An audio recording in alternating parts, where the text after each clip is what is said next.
Okay. Very good noon, my dear student friends. We will continue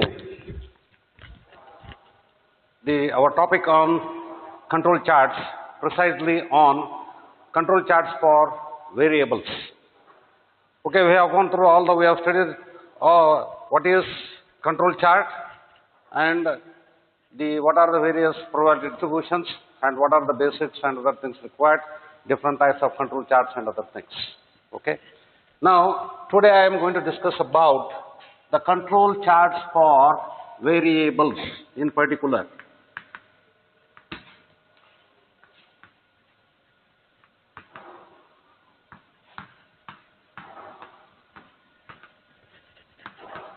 Okay, in the previous class, we have seen what are the different control charts for variables, and we identified X bar chart, R chart, and sigma chart. And we also know that the X bar chart and R charts can be used in combination, or X bar chart and sigma chart can be used in combination. So what the X bar chart it reveals is whether the centering of the process is proper or not, is it correct or not. Whereas the R chart and the sigma charts, they reveal whether there is any difference in the variation. Is there any variation from sample to sample? Whereas X bar chart, it reveals, is there any variation from average value to average value of the sample? And in fact, both need to be within the control. That means within control means what? We need to fix the control limits. For that matter, if we talk about the limits in case of statistical quality control or statistics for manufacturing, whatever we are going to study it under the name statistics for management of manufacturing, we will be coming across three types of limits. First we try to understand that one. There are three types. One limit is which is specified by the designer. Specified by the designer, which is called as the specifications limits. Specification limit.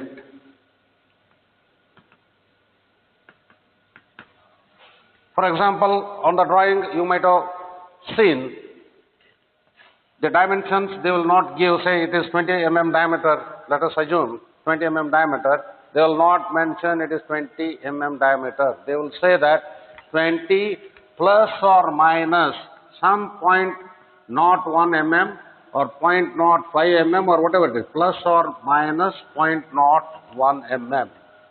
That means the dimension, it can be 19.9 mm or 20.01 mm, there can be a variation. If it is more than 20.01 mm, it will be rejected. If it is less than 19.9 mm, then also it is going to be rejected. That is what we have to, sorry, this one I will put it as, instead of this one, 20.1 mm and 19.9 mm.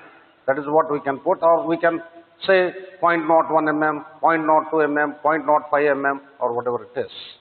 We can go on thinking like that. That means it has to be within that limit. Why it was done? It was allowed in the sense it was identified that there is going to be the variation from one piece to the one item to the another item. That is why it was allowed. And designer will think that his good design if it is 20 plus or minus 0.01 mm compared to this one, this is the better design, designer thinks. But actually, is it available practically? That no one, that designer, if he doesn't think, then the problem starts. Okay, that is what we'll see. What are going to be the advantages of the control charts, other things. That is what we can study under that one. Before that one, with what I am trying to tell you is there are going to be the limits for each dimension of any product.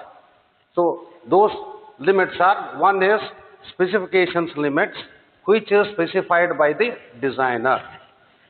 Second one is the control limit.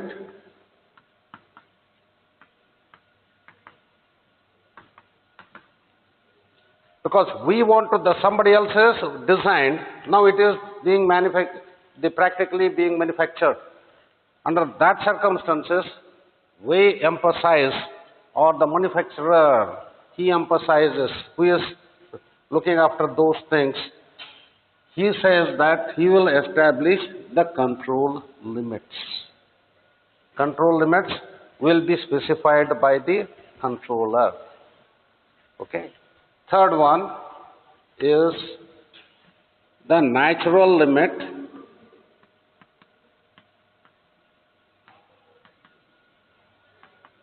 or the process limit.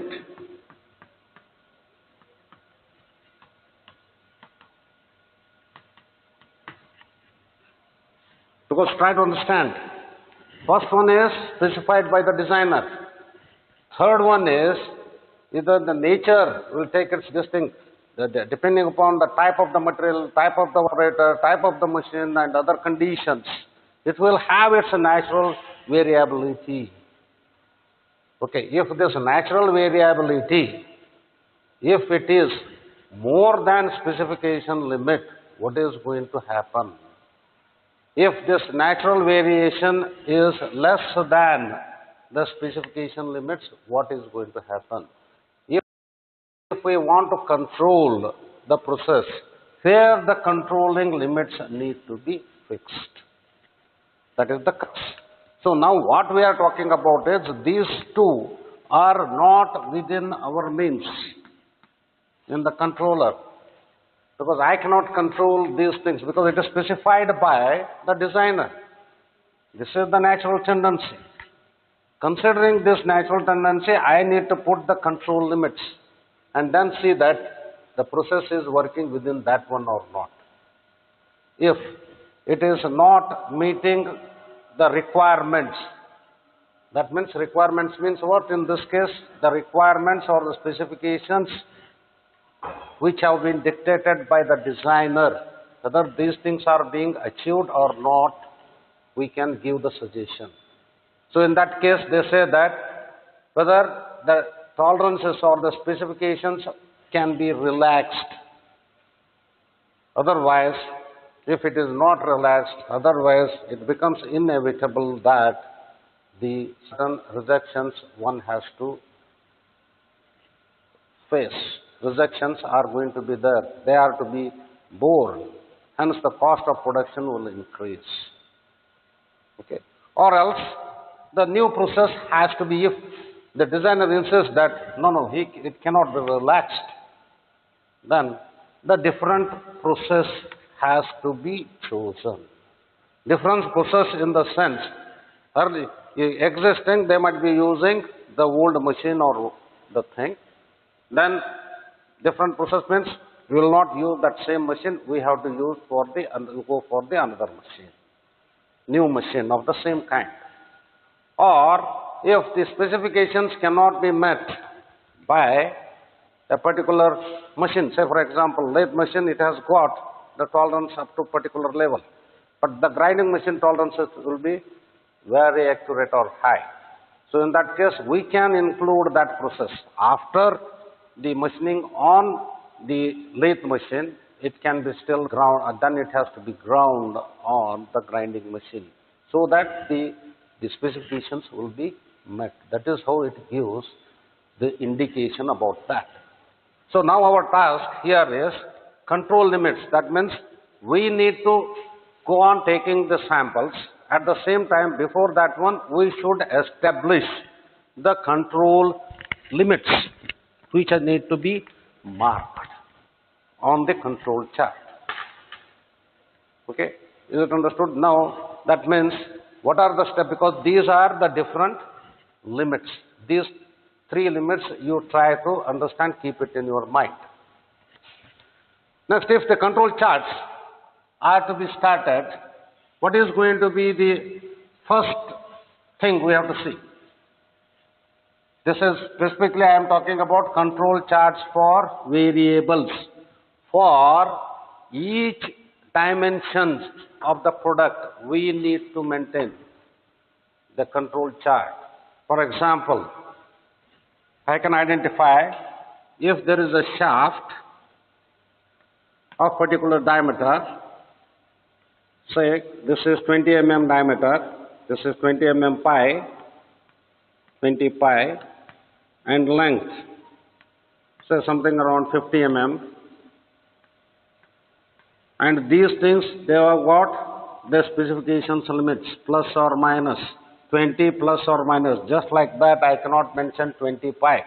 20 plus or minus 0.1 like that, even the length like that.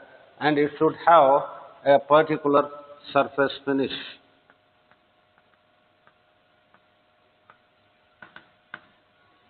Which can also be measured by RA values. That is how we measure the surface finish by means of RA values. Now, for this one, there are three things, measurable things. One is diameter, another one is the length, and the third one is the surface finish. If at all I want to maintain the control chart for variable, I need to maintain separate control chart for diameter dimension and separate control chart for length dimensions and separate control chart for surface finish. They cannot be clubbed together. Try to understand this. One is to understand this. Okay. Because these are the each instances, that is what we told. If it is not meeting any one of the standards, then it is called as the defective item. So first what is being done is, first we'll try to find out whether the manufacturing process is manufacturing whether the defective item or not. If it is not maintained, if it is not generating the defective items, then there is no need. But if it is manufacturing the defective items, then it is being rejected because of which dimension? Is it because of not meeting the diameter tolerances or length tolerances, or is it because of the surface finish? Usually length dimensions they can be met easily, whereas this diameter tolerances and the surface finish, they will not be. Usually there will be more variation in that because of dimension, that means diameter, because of the setting of the tool setting, or whatever we call it as tool setting. Because this thing is the repetitive process, then we will be talking about automatic machines only, because it should be a repetitive process. If it is individual item, then we cannot talk about these things at all. Semi-automatic or automatic machines only we can talk about these things. Okay, that means we will be maintaining one separate control chart for only on diameter, like that. Okay, that means what is important is which quality characteristic we are going to maintain, that need to, we want to maintain the control charts. Whichever is, that means Pareto analysis will be carried out, which will reveal because of which dimensions more rejection is being taken, more rejections are there.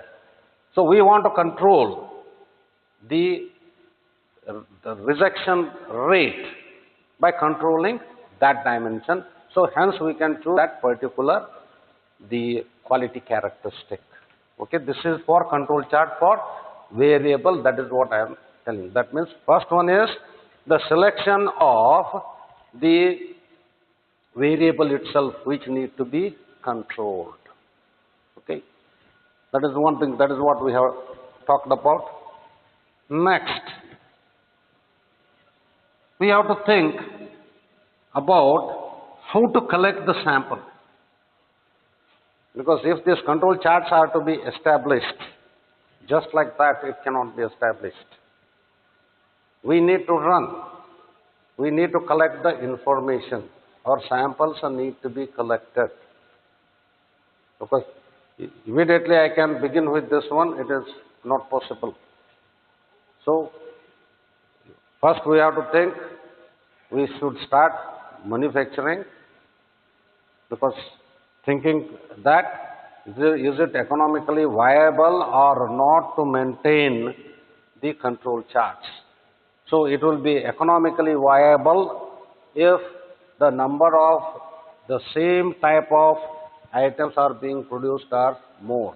If it is only one or two items, there is no point in going for this control chart. Okay, that we should keep in our mind. Okay, now having said so, now usually some 5 samples generally to begin with, 5 samples will be taken.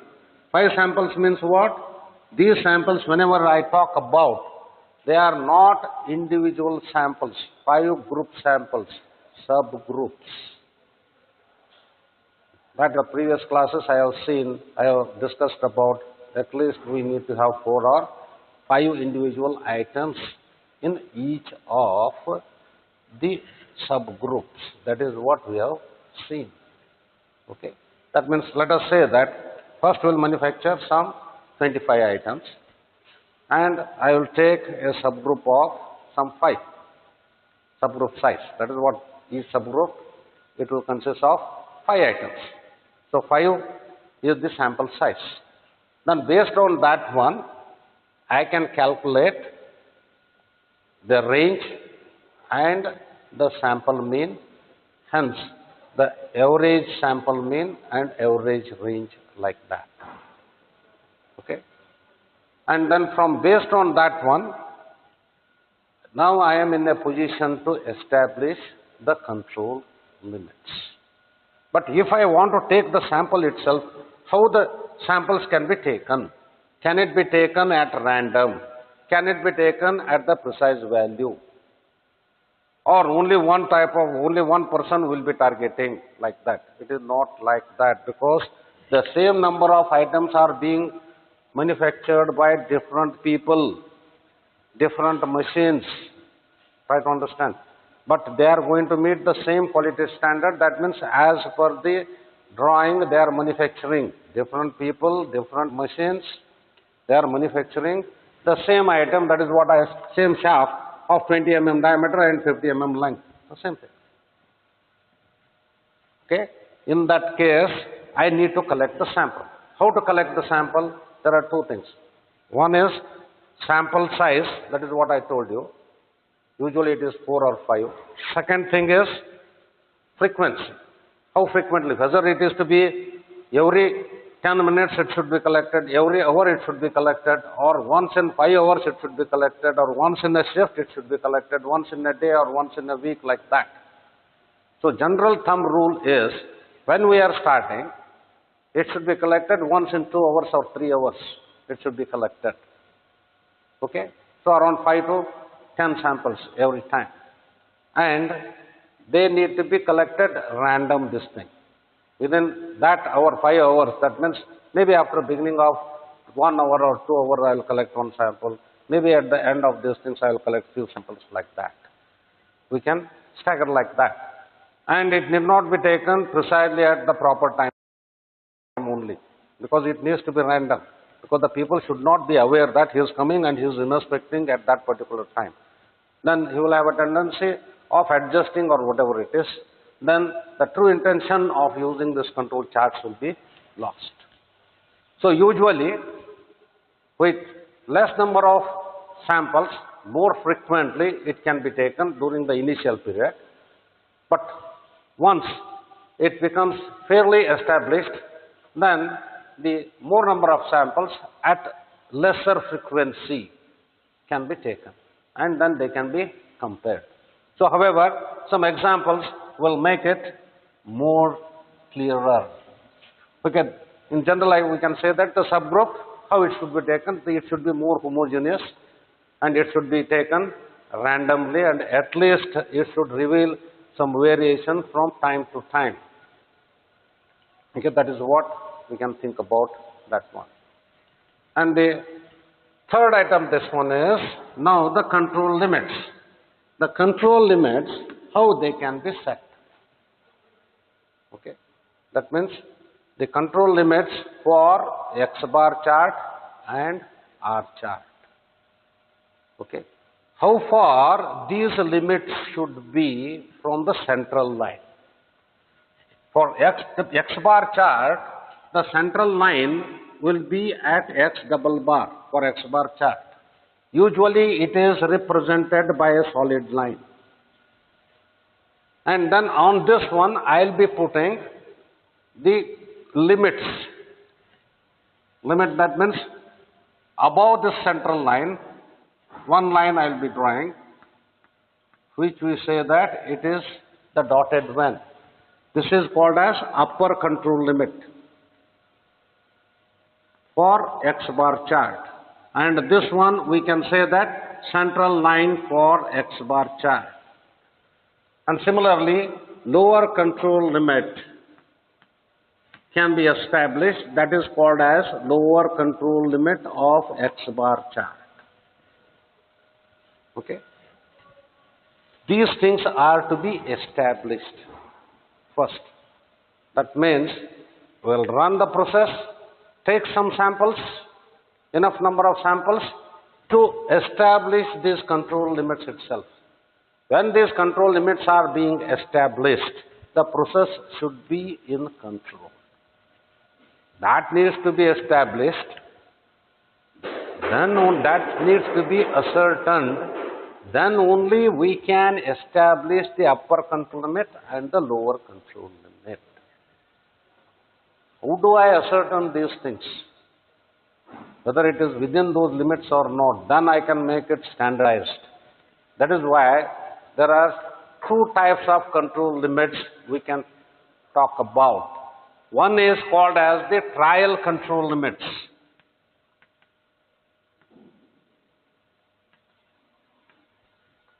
So I will take the sample to establish the control limit itself. Those things are called as, when I take those samples for establishing the trial control limits. So I will collect the sample and I will establish the control limits. Usually these control limits will be 3 sigma away from the central line. Try to understand. These things are 3 sigma limits away from this. That means here we have understood that these X bar values, they have got the variance or the variation or the standard deviation as X bar. So this upper control limit, it should be placed at what distance from the central line? Central line, we know that it is X double bar.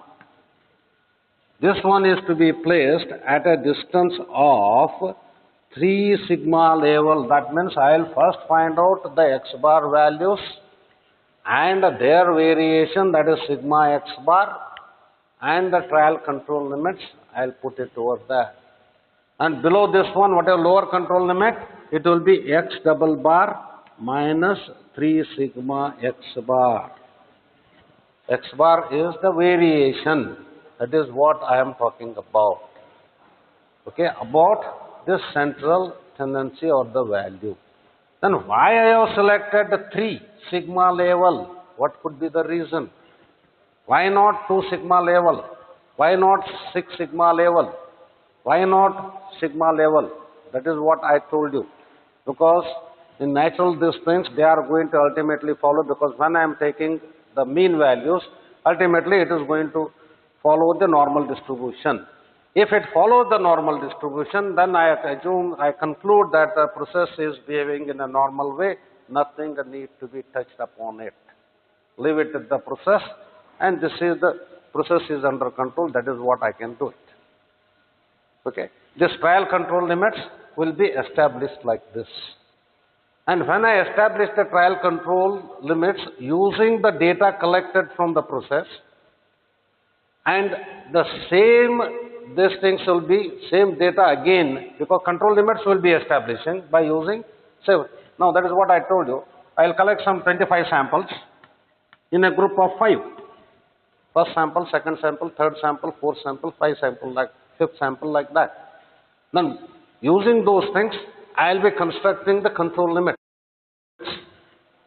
And having constructed these things, I will test again those 5 groups itself, whether they are within the control limits or the trial control limits or not, which have been established at 3 sigma level.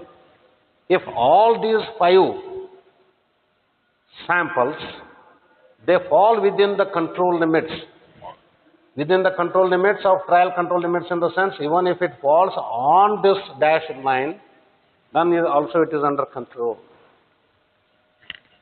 But the moment it crosses this, no, we say that it is out of control, in the sense, to establish the trial control limits, I will eliminate that. Now, that whatever has fallen outside the control limit, maybe because of not meeting the upper control limit or the lower control limit, one subgroup will be eliminated, whichever falls outside that. Now, instead of now 5 subgroups, each containing 5, now we will be left with 4. Again, I will calculate the revised one. Average might be changed, so I will calculate UCLX, LCLX. Again, I will change it, calculate for as if 4 samples only, and again recalculate it. And then till I will go on doing this one, revising. These are called as revised control limits. Till those things will fall within the control limits. Once all of them, they fall within the control limits, then I standardize them. One more thing you try to understand, one has to understand over here is, just below this X bar control chart, we will be drawing the R chart as well for the same samples. It is.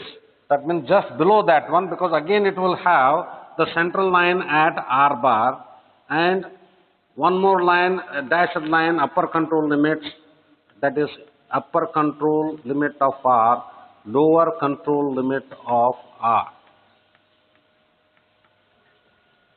So for example, for average it might be meeting that sample, but same sample variation is more on the range control chart or maybe on sigma control chart. If it falls within the control limits on the X bar chart, but the same point if it falls outside the control limit on the range chart, then that subgroup itself is to be eliminated to calculate the fresh control limits.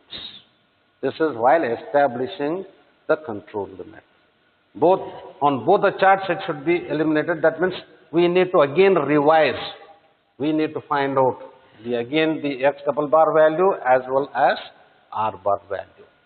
Then we should proceed in that way, having eliminated that.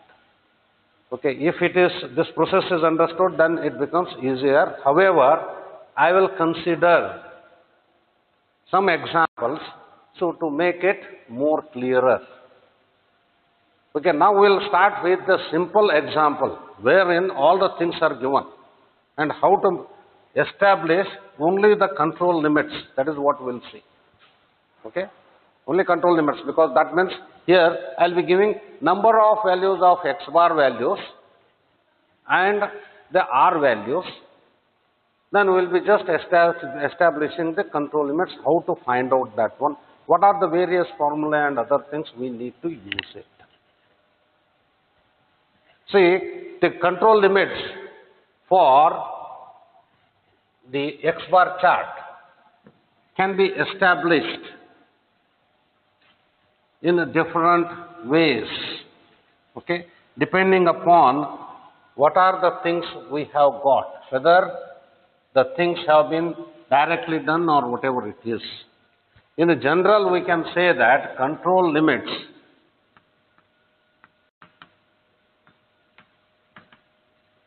Because most important is X bar chart, limits for X bar chart. How do I calculate?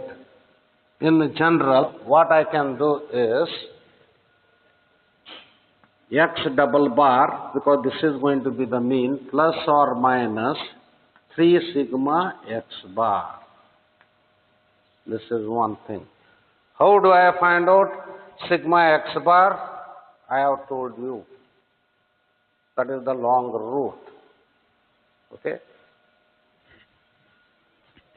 Okay. This is 1. Then upper control limit is X bar plus 3 sigma X bar, central line, X double bar, lower control limit, X bar is equal to X double bar minus 3 sigma X bar. Okay, this is 1. But if we find that, it is more difficult to find out. Then I can make use of certain other relationships to find out this sigma X bar itself. That is what we discussed in one of the classes. Again, I will try to go back to that one and see how it works. Now we have got the relationships between, what are the relationships we have got? We know D2 is equal to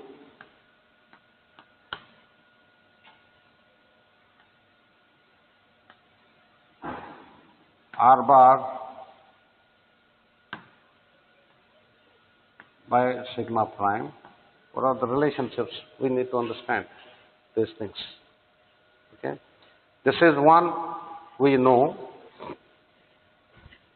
And what is the relationship between sigma X bar and sigma prime or sigma prime?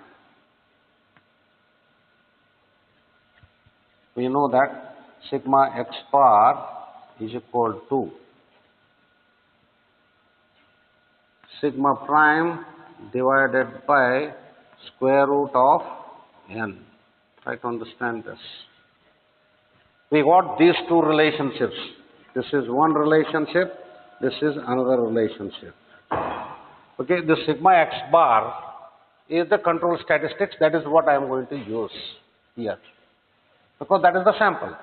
Sigma prime is what? Sigma prime is universal standard deviation.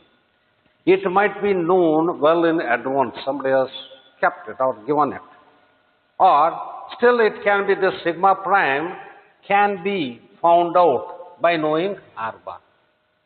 Because we know that D2 is equal to R bar divided by sigma prime. That is what we have established in the previous cases.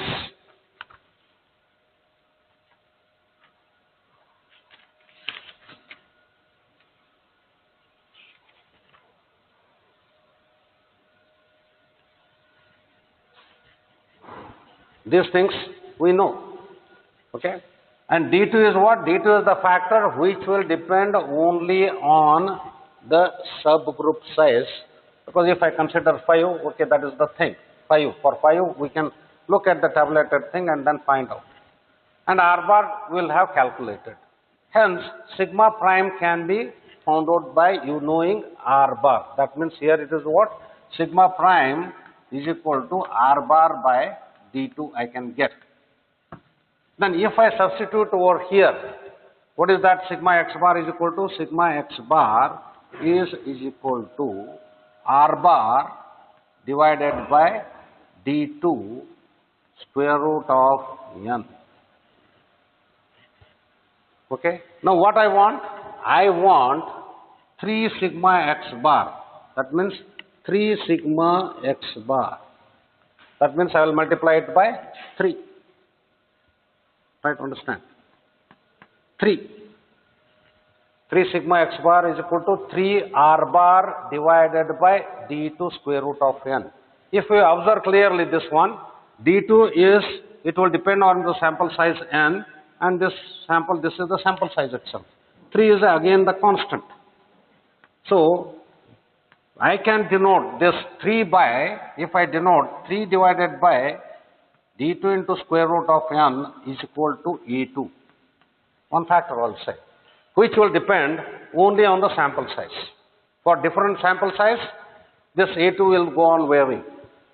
So that can be again made available in the form of the table.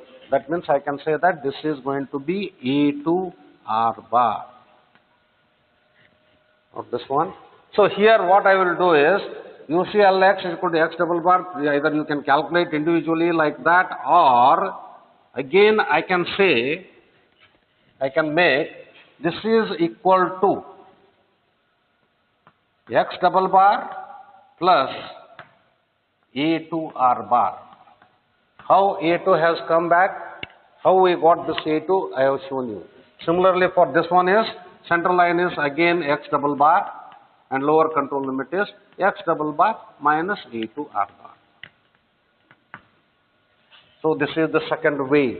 One is directly from this one. The another one is like this. This is how we can get it. Okay. The another way of estimating this one sigma x bar is through sigma bar itself if it is given. If the sigma bar is known, then we know the other factor, that is the factor we call it as C2. C2 is equal to what we know? We know sigma bar divided by sigma prime. Okay, this is what we know. Then sigma prime I can find out by using, by knowing sigma bar by C2, where C2 is the factor which will depend on the sample size only. Okay, and by knowing this one sigma prime, I can calculate this one. So I can substitute this one over this equation, because sigma x bar is equal to sigma prime divided by square root of n. Hence, sigma x bar is equal to, it is also equal to sigma bar divided by C2 into square root of n. If it is 3 sigma x bar, this is the thing, then I will denote 3 divided by C2 square root of n is equal to one more distinct factor as A1.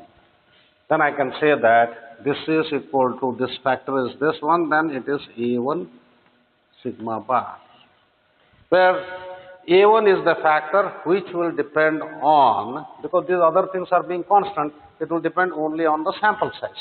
So this is also equal to x double bar plus A1 sigma bar. This is x double bar. This is x double bar minus A1 sigma bar. Is it understood? Or else, if sigma prime itself is known directly, somehow I know the sigma prime itself, then I know what are the things? Sigma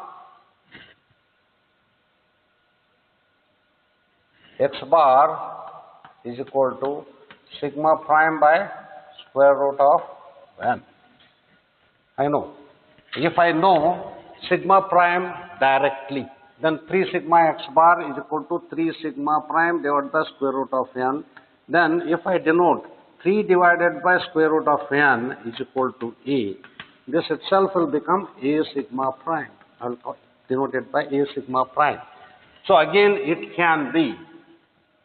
So shall I wipe it out, this one? I will wipe it out.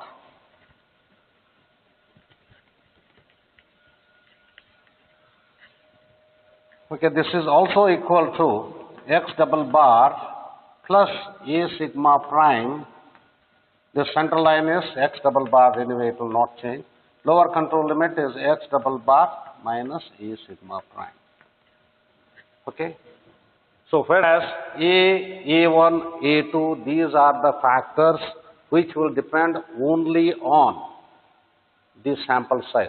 A, A1, A2, C2, D2, these are the factors which have been tabulated and they are made available. So whichever the statistics we have, we are going to calculate this sigma x bar. This sigma x bar can be calculated by these three means. Is it understood? Okay. Having understood this one, then we can put those control limits. Okay. Similarly for R chart, what are the values then? For R chart, it should have a central line. Central line of R chart is equal to R bar. And upper control limit of R chart is equal to D4 R bar. And lower control limit of R chart is equal to D3 R bar. These are the control limits we can put. Once I know R bar, the crux is what? Once I can calculate R bar, once I can calculate X double bar, the other things can be calculated. Because again here, this D4 or D3, whatever are there, they are the factors which are related to the subgroup size. That is why I emphasize more on subgroup size is more important. It should be selection of that subgroup size. It is more important. Here, if you want to calculate this one, it has got a particular distinct value of D3, lower control limit. If you refer the table, because these are the tabulated values. If it is less than or equal to 6 subgroup size, then D3 is 0. But D4 will be varying. Or else you can refer a table and table it is given. Similarly, if I am maintaining the sigma chart, then upper control limit of sigma, central line of sigma, lower control limit of sigma. So the central line is X, the sigma bar, upper control limit is B4 sigma bar, lower control limit is B3 sigma bar. And these B4 and B3 values are available in the table. And those statistical tables will be provided.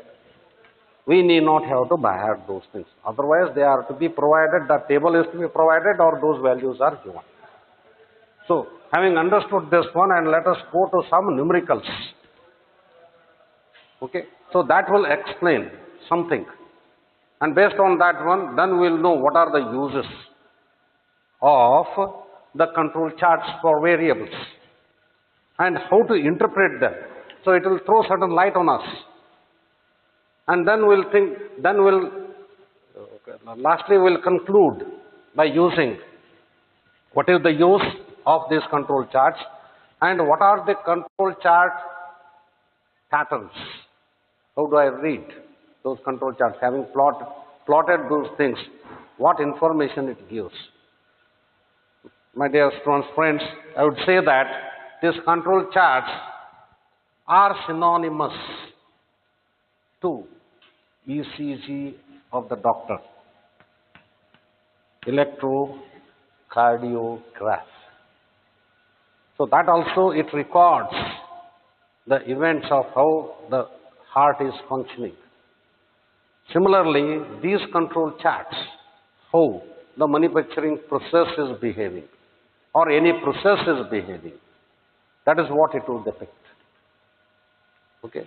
And the taking ECG is very easy. Anybody can take because with that instrument. But how it is to be interpreted, that is most difficult part. It requires a qualified person.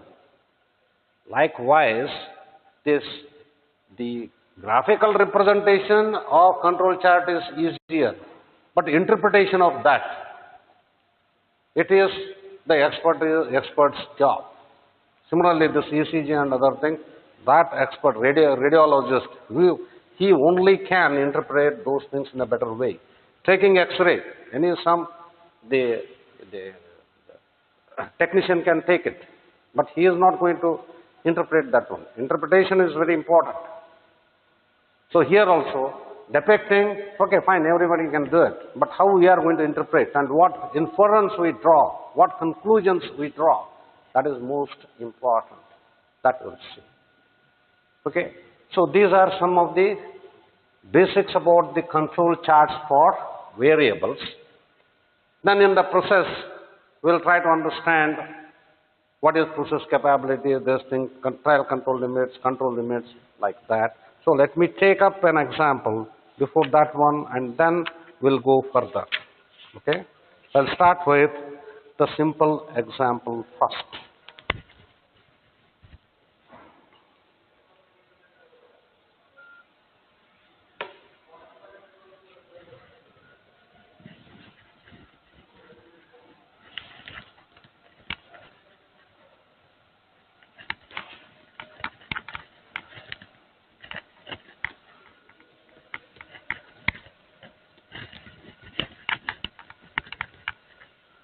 Okay, just take down this example. Control charts for X bar and R maintained on certain dimension of a manufactured part, comma, measured in mm, full point. The subgroup size is 4, full point. The values of X bar and R, capital R, are computed for each subgroup, full point. After 20 subgroups, sigma X bar is equal to 412.83.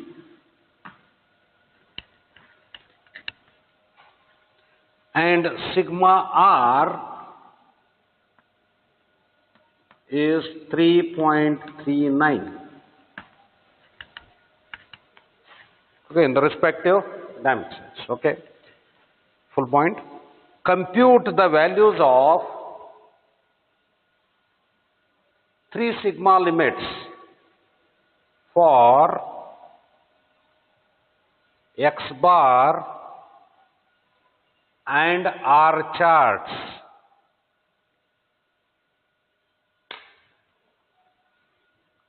and estimate the value of sigma prime on the assumption that the process is in statistical control. Okay? So first thing is what in solving any type of problem?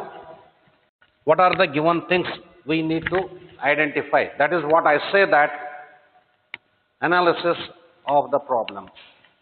But these are the given information. Now I need to analyze it and then try to find out what is the objective, what is that is to be found out. Then we will think how it is to be found out, what equation and other things. Okay? That is what we will try to do. So now it is given, sigma X bar is given, R is given. Now he says subgroup size is 4. According to us, subgroup size means it is the sample size. That means n, sample size n is equal to 4. And he says these values are after taking 20 subgroups. That means m is 20. Don't get confused. In place of n, you put m, and in place of m, if you put n, everything goes wrong. Because if you consider n is equal to 20 and m is equal to 4, the values of all whatever the D2 factor, C2 factor, A2 factor and other things will go upside down.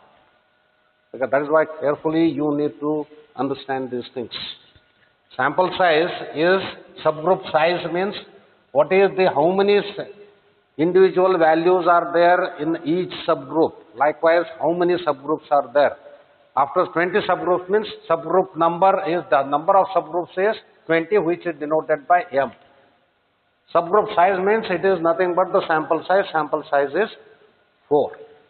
Okay. Now what he wants us to find out? He wants us to find out the control. He says, compute the values of 3 sigma limits for the X bar and R charts. 3 sigma values in the sense he wants what is the upper control limit, lower control limit, and the central line of the X bar chart. What is to be, it needs to be found out. And similarly, upper control limit, central line, and lower control limit of R chart is to be found out. Okay, and it can be depicted on the chart using some suitable scale. Not only he stops at this point, he says you need to calculate not only this but sigma prime as well. That means what he says is, and estimate the value of sigma prime. And one more thing you need to understand, earmark that one. Estimate the value of sigma prime on the assumption that the process is in statistical control, which is most important. Underline it. See, sigma prime can be found out only when we establish that the process is under statistical control. If it is not under statistical control, we cannot find out sigma prime. That is the thing you should mark in your mind. Sigma prime can be estimated only when I establish the process is in statistical control. And I can establish the process is in statistical control only when I establish the control limits. And if the values, whatever are there, if all the values, they fall within these control limits, then only I can establish that if the process is under statistical control, then only I can talk about this sigma prime. And sometimes they will call it as process capability. Process capability is nothing but 6 sigma prime. So in some example we will take up, and then on that, concern to that one, we will talk about the process capability. Let us bother about this one only now, right now, okay? So the first thing, easiest thing what we can do is we can find out X bar, central line, X bar and R bar we can find out. The M, it is known, okay? X double bar is equal to what? X double bar is equal to sigma X bar divided by M. This is 412.83 divided by 20. This is equal to 20.6415 mm, whatever it is. Okay, this is divided by 20, not by 4. R bar is equal to sigma R divided by M. This is equal to 3.39 divided by 20. This value is going to be 0.169. It's very simple. Okay, it is very simple with respect to this. Okay. Now, once these values are calculated, I can put it over here. This one I have calculated. So it is 20 point, or this is what I have done. Now, upper control limit of X bar chart is equal to what? How we are estimating that sigma X bar? We are estimating the sigma X bar through R bar. Hence, I can write that equation, upper control limit of X bar is equal to X double bar plus A to R bar. Because here sigma X bar I am estimating through R bar. Lower control limit of X double bar, lower control limit,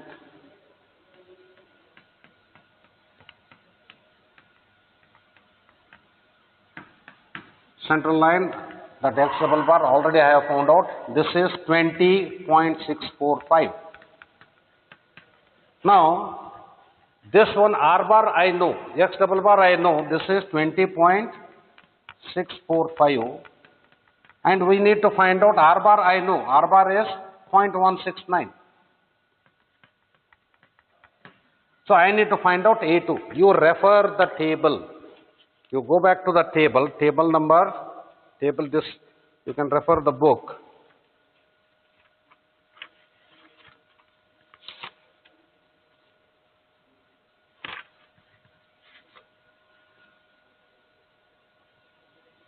Okay, table number C, you can go.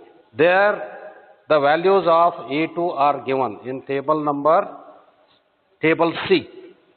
For A2, for the subgroup size of 4, A2 is equal to 0.73. This A2 for subgroups, A2 value is 0.73 for n is equal to 4. So I'll substitute over here. So this is plus 0.73 into 0.169. This one here.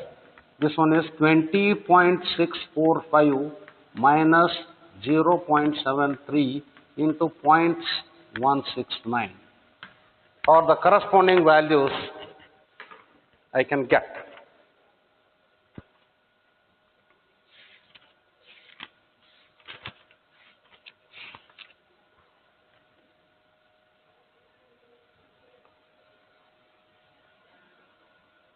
So this corresponding value, we are going to get it as 0.123. This value 0.123, and the total value I am going to get it for upper control limit. It is going to be 20.7645. 20.7645. This is 20.645, and this one is 20.5185.